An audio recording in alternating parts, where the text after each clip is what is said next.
මේ අද අපේ හමුවේ වැදගත්ම මොහොත රූපකථා ඉතිහාසය සහ ලංකාවේ චිත්‍රකථා පරිණාමය පිළිබඳව යම් ඉදිරි ගමනක් පිළිබඳව අරමුණු ඉදිරි ගමනක ප්‍රාර්ථනෙන් ලොකු දැවැන්ත උත්සාහයක් ගත්තු ජයසංක කරුණාරත්න මැතිතුමනි, මා සහෘද ලේඛකයාණනි, මේ උත්සාහය මැද ඔබට අතහිත දුන්න අය පිළිබඳව කතා කරන්නට තුති පුදන්නට මේ අවස්ථාව කොට ගන්න හැටියට ගෞරවයෙන් ආරාධනය කරමින්, එහෙමනම් ස්තුති කතාව සඳහාම ඉතාමත් ගෞරවයෙන් අද දවසේ කතානායකතුමා ජයසංක කරුණාරත්න අපේ ආදරණීය ලේඛකයන්ට මම ආරාධනා කරනවා.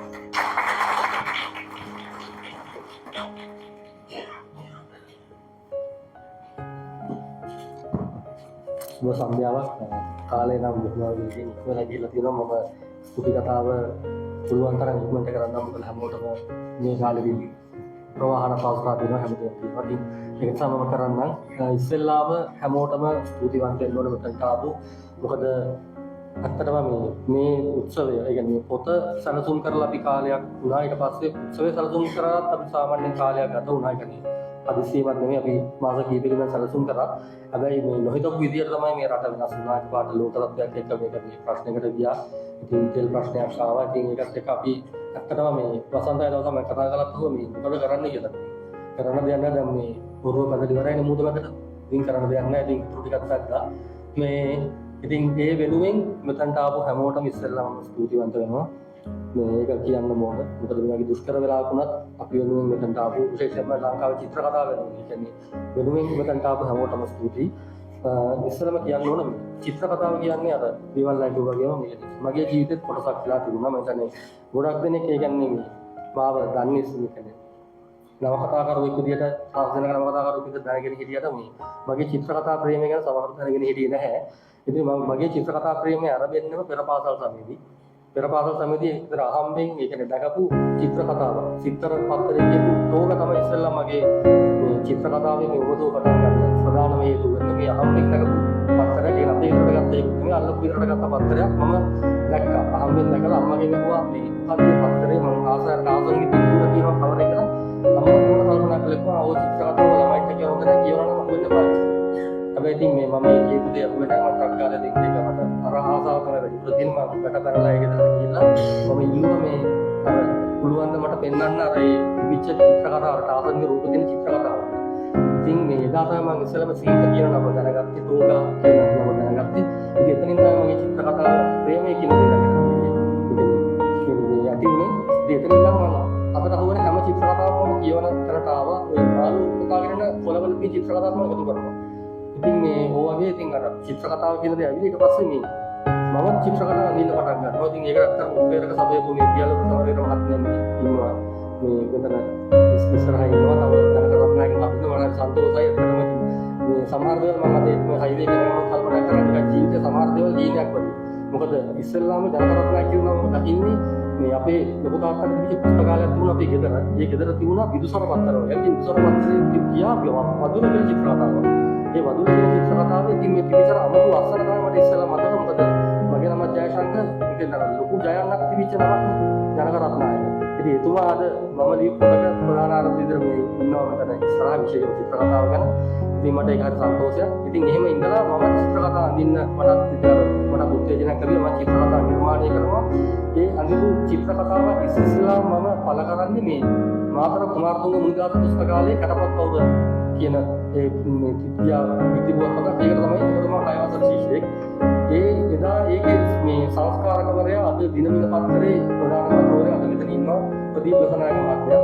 එතුමා තමයි එදත් මට ඒ වෙනුවෙන් අනුග්‍රහය දුන්නේ. මගේ කියන්නේ ළමයෙක් විදිහට දීපු චිත්‍ර කතාව ඉස්සෙල්ලාම ඒ කටපත් කවුරු පළ කරේ එතුමා. ඉතින් මම මේ සැරේ පොත ලියලා එතුමා ළඟට අරගෙන ගියාම මේ එතුමා දිනමින පත්තරේ හරහා මට හොඳ සහයෝගයක් ලබා දුන්නා. ඉතින් මට ඒකත් අත්‍තරම දෛවෝපකරණ සිද්ධියක් ඒකත් මතක් කරන්න ඕන වෙලේ. ඉතින් ඒ වගේම මට මෙහෙම කියනකොට මට මතක් වෙනවා තව දෙයක්. මේ මම ඉගෙන ගත්ත මාතර රාහුලේ අපි තිබුණ මේ 4-5 පන්ති වල මේ පොඩි රීඩින් සර්කල් එකක්. ඒ රීඩින් සර්කල් එකේ හිටපු මේ ශිෂ්‍යයා මගේ ඉතින් මේ අවුරුදු 3 දෙනෙක් ඉන්නවා. මේ අනුශාසන ඉන්නවා, ප්‍රධානී සහ මේ දිලිප් සුරංග කියන්නේ මට අතර මෙතනදී තව විශේෂම දෙයක් වෙනවා. දිලිප් මට මෙතන විශේෂ වෙන්නේ මොකද මේ දැන් චිත්‍ර කතා අර ඔය තිබුණට අපිට ඒ කාලේ දැන් පොඩි ළමයි නේද මේ චිත්‍ර කතා පෙන්නලා දී ගන්න විදියකුත් නෑ මොනවද නෑ අපි චිත්‍ර කතා වලට ආසයි. ඉතින් මේ කොහොම ඉන්න අතරේ මේ අපි දැන් රීඩින් සර්කල් එක ඇතුළේ ඉතින් හැමතිස්සෙම පොත්තුව මාරනවා කියවනවා ඉතින් හේදවලනවා. ඉතින් මේ දවසක් මේ දිලිප් අරගෙන ආව දැන් තාත්තාගෙන් දන්නේ නෑ චිත්‍ර කතා විදියක් අරගෙන ආව පන්තිට උඹ අර හැමෝම අර නිකන් අර කුමාර කරගන්නට ආසයි නේ. ඒක මගේ ළඟත් මේක කියනවා කියලා පෙන්නන්න.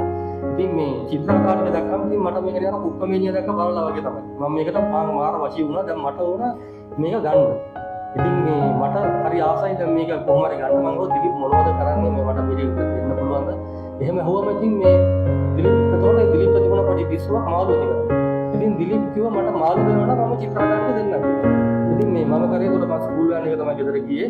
මම කරේ ඉස්කෝලේ යනම රාහුල ඉස්සරහ තියෙන කාණුවක්. ඒ කාණුව දීලා ගප්පි.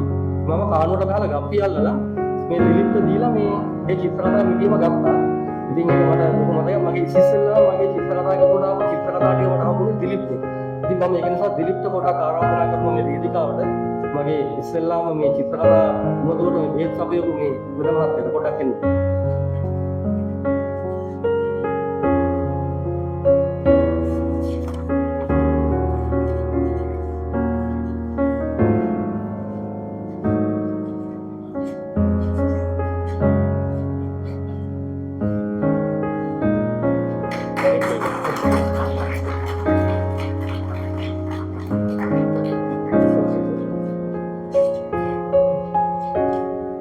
ඉතින් එහෙමකින් මගේ චිත්‍ර කතා එහෙම පටන් අරගෙන ඊට පස්සේ මගේ චිත්‍ර කතාවක් ඉස්සෙල්ලාම පත්තරේ පළ වෙන්නේ මේ ඒකට අනුග්‍රහය දක්වන අතර පියාළුදු සමරවීර මහත්මයා ඒ කාලේ විජය පත්තරේ ගියා 21 වෙනි සියවසේ දරුවෝ කියලා අතිරේකයක්. ඒකට මම නිර්මාණය කරා මේ කපුටු ගාක් කියලා නමක් අර ඒක පහුගිය කාලේ ඒ නම පොඩ්ඩක් ජනප්‍රිය වුණා. හැබැයි ඊට කලින් මම ඇන්දේ 9 වසර ශිෂ්‍යෙක් වෙන කාලේ අනුග්‍රහය. ඉතින් මම 21 වෙනි සියවසේ දරුවෝ දෙනකොට 9 වසර ශිෂ්‍යෙක් වෙන කාලේ චිත්‍ර කතා මාලාවක් අන්න අතර මේකට මට උත්තරයක් මේ මුතුමා යන කලේ කතාව වගේ චිත්‍ර කතා තමයි මට මේ උත්තරයක් දුන්නේ. ඊට පස්සේ උසස් පෙළ අයින් වෙලා ඊට පස්සේ මේ උසස් අධ්‍යාපනය ලබන කාලෙදී මම සම්බන්ධ වෙනවා මේ විවිධ මීඩියා කෝපරේෂන් එකෙන් කරපු The Nation කියන පත්තරේට.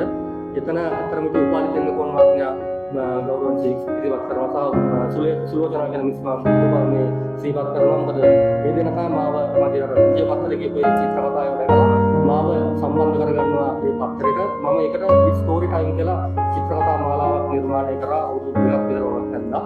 ඉතින් එතනින් එහාට ඊට පස්සේ මට චිත්‍ර කතාවක් තිබිච්ච ඒ අර මගේ ගැළපීම පොඩ්ඩක් මේ අයින් වෙන්න සිද්ධ වුණේ. මොකද මම 2008 මම නව කතාවලින් එළියට එන්න පටන් ගත්තා සහ මගේ රැකියාවත් එක්ක ඊට පස්සේ මම අර පත්තරෙන් පොඩක් ඈත් වුණා.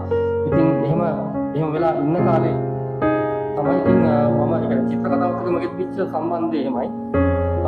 ඉතින් මම ඉතින් මෙතනදී ඉස්සෙල්ලාම තව මේ විශේෂම ස්තුතිවන්ත වෙනවා පොඩි කාලේ ඉඳලා මට මේ පොත්පත් වල සුර ලබා දීලා පත්‍ර ලබා දී මගේ දෙමව්පියන්ට ඒ වගේම මට උගන්වපු පෙරපාසලට මගේ දාම්පාද ශ්‍රී මංගල දාම්පාද සහ ඉගෙනගත්ත මාතර රාහුල විද්‍යාලයට බොහොම ගෞරවයෙන් සිහිපත් කරනවා. ඊළඟට මේ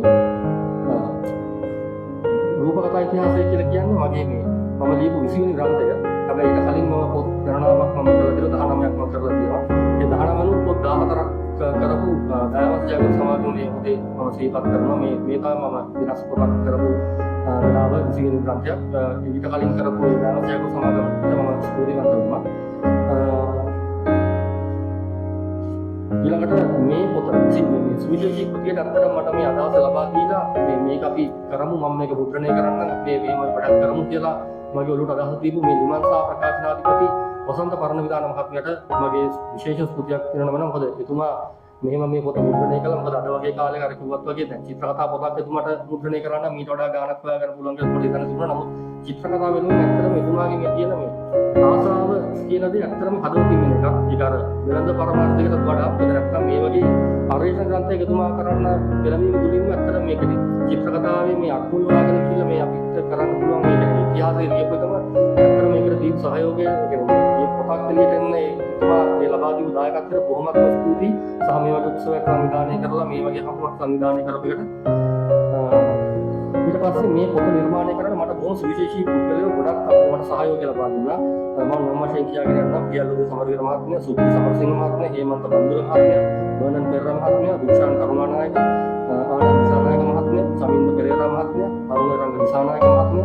ප්‍රදීප් ධම්මික මහත්මයා, රෝහණ සිරිවර්ධන මහත්මයා සහ WD ප්‍රදාස කියන මහත්මයා.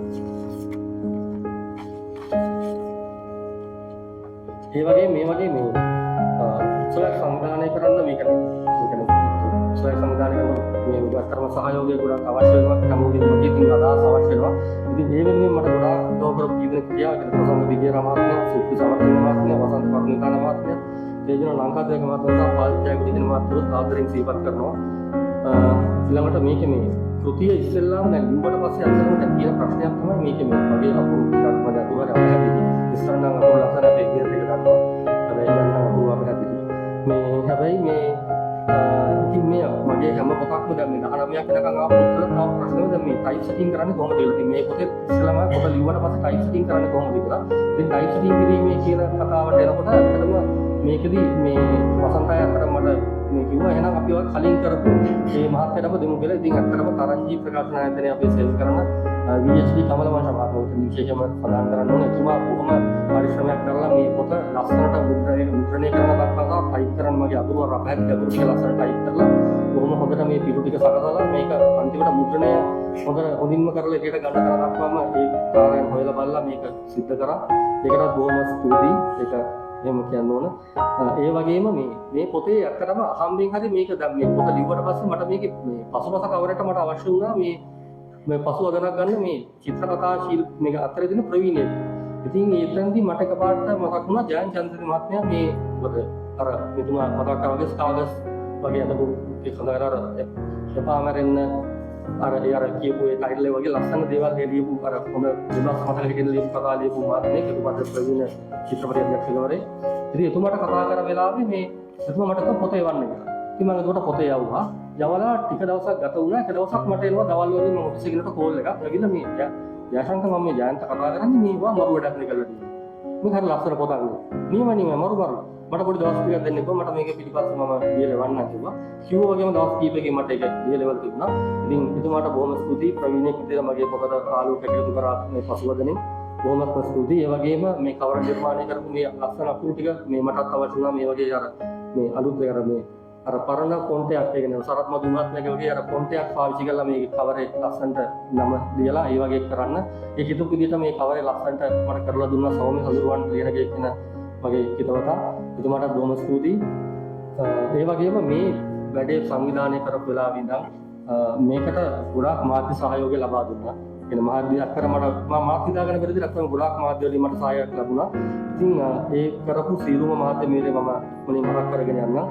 දිවයින පත්තරේ නාරද නිශාංක මහත්මයා, සතිය කරුණ පුවත්පතේ වරුණ අබේසේකර මහත්මයා, නවලිය පුවත්පතේ ප්‍රධාන කර්තෘ හරින්ද ලියනගේ මහත්මිය, දිනපතා ලංකාදීප පුවත්පතේ ගාමිණී බස්නායක මහත්මයා, සතියක ලංකාදීප ප්‍රධාන කර්තෘ කාංචන දසනායක මහත්මයා, දිනමින ප්‍රධාන කර්තෘ ප්‍රදීප් දසනායක මහත්මයා, සරසවිය ප්‍රධාන කර්තෘ නුවන් අනිත් කුමාර මහත්මයා, සියතු රූපවාහිනිය පරාක්‍රම ඒකනායක මහත්මයා සහ කලදු මහත්මයා, ඒ වගේම රන් FM ගුවන්විදුලියෙන් ආකාශ නුවන් ප්‍රේමතිලක සහ ප්‍රභාස් යන මහත්මයා, හිරු ටීවී ආයතනයේ ලස්ට ගුණසේකර මහත්මයා, VFM ආයතනයේ චරිත මහත්මයා, ඒ වගේම සිරස ආයතනයේ නිහාල් වික්‍රම විදුසූරිය මහත්මයා, මම බොහොම ආදරෙන් සිහිපත් කරන ඒ වගේ මාධ්‍ය ආයතන සම්බන්ධීකරණය කරපු ಭಾರತಿ වීරසිංහ මහත්මයා, රුවින්ද කොල්ලූරේ මහත්මයා, පියා සමරවීර මහත්මයා, ශෛලි සමරසිංහ යන මහතුරුන්ටත් බොහොමත්ම ස්තුතියි.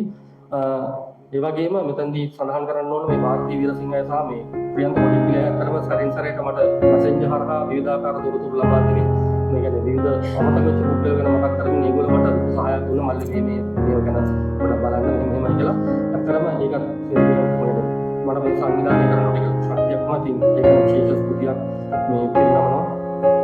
ඒ වගේම මගේ ආරාධනය පිළි අරගෙන මෙතනට ආපු ප්‍රවීණ චිත්‍රකතා ශිල්පී ජනක රත්නායක මහත්මයා ප්‍රධාන ආරාධනාවකදී එතුමාටත් බොහොමත්ම ස්තුතිවන්ත වෙනවා. මොකද මේ වගේ උත්සවයක් සංවිධානය කරනකොටදී ප්‍රධාන ආරාධනාවකදී බොහොම කැමැත්තෙන් මේක බාරගෙන මෙතනට ආවා. ඒකට බොහොමත්ම ස්තුතියි. ඒ වගේම මගේ ආරාධනය පිළි අරගෙන සහ මේ ගිහිල්ලා අපි කතා කරගෙන පළවෙනිම වැඩේ මෙහෙම වැඩක් තියෙනවා. මෙතන දේශනාවට සහභාගී වෙන්න පුළුවන් ද කියලා කොහොම අත්‍තරම කිසිම වෙලාවක ඒ කියන්නේ ආයි දෙපාරක් නොහිත අපිත් එක්ක සම්බන්ධ වෙච්ච මහාචාර්ය මනෝරංජන ගේරත් මහත්මයා, මාධ්‍යවේදී සහ සමාජ ක්‍රියාකාරී විමල් කැටපිආරච්චි මහත්මයා, ප්‍රවීණ චිත්‍රකතා ශිල්පී අන්තර්ජී පෙරේරා මහත්මයා. ඉතින් එතුමාන්ට තුන්දෙනාටත් බොහොමත්ම ස්තුතියි. බොහොම ඒක අනිවාර්යයෙන්ම කියන්න ඕන දේශනා වලින් තමයි මේක වර්ණවත් වෙන්නේ. ඒ වගේම මේ උත්සව සභාවේ ලස්සන ගීත වලින් අපිට වර්ණවත් කරපු මේ නිරුප ඊයේසුරේට බොහොම ස්තුතියි. මොකද නිරුපමල් ලියලා ගන්න පුළුවන් කවිය. අපේ ටිකේම සිවිදි ටීවී තුමන් සපෝට් මේකේ දිනහාමලා වුණා. ඉතින් බොහොම ස්තුතියි. ඉතින් ඒ වගේම නිවේදනයේ සහායම පන්දුල් ලක්ෂණ ධර්මසේන මහත්මයාට මේ උත්සව ශාලාව සපයා දීමෙන් කටයුතු කරපු මේ මහවැලි කේන්ද්‍ර කාර්ය මණ්ඩලයටත් බොහොම ස්තුතියි. ඊළඟට විශේෂයෙන්ම කියනවා මේ නිර්මාණයක් කරන්න ඇත්තටම දැන් මේක පරිශ්‍රණ ග්‍රන්ථයක් තාවිත කලින් පොත් ගොඩක් කරා. තව රූපවාහිනියක මම රූපවාහිනිය සම්බන්ධ තිරපිටපත් රචනාව දෙනවා. ඉතින් මේ හැම දෙයකම අවශ්‍යයි. මේවා ඇත්තටම මම කරන්නේ වෙනම මගේ රැකියාව මම ශ්‍රී ලංකා ටෙලිකොම් ආයතනයේ සේවය කරන්නේ. ඉතින් එතකොට මේ ඔක්කොටමත් මම මගේ මේ මනස නිරවුල තබා ගන්න ඇත්තටම මට මේ මගේ ගෙදරින් ලැබෙන සහායයෙන් තමයි මම හැමදේම කරන්නේ. ඒක නිසා මගේ බිරිඳ මෙතන ඉන්නවා, සහ පුතා ඉන්නවා, ඉෂාරා ගායනී සහ පුතා සවිත් සම්දිල් කරුණාරත්න බොහොමත්ම ආදරෙන් මතක් කරනවා. මොකද ඒගොල්ලෝගේ සහාය නැත්නම් මේ පොත් කිසිම දෙයක්වත් නැහැ. මම අද මෙතනත් නැහැ.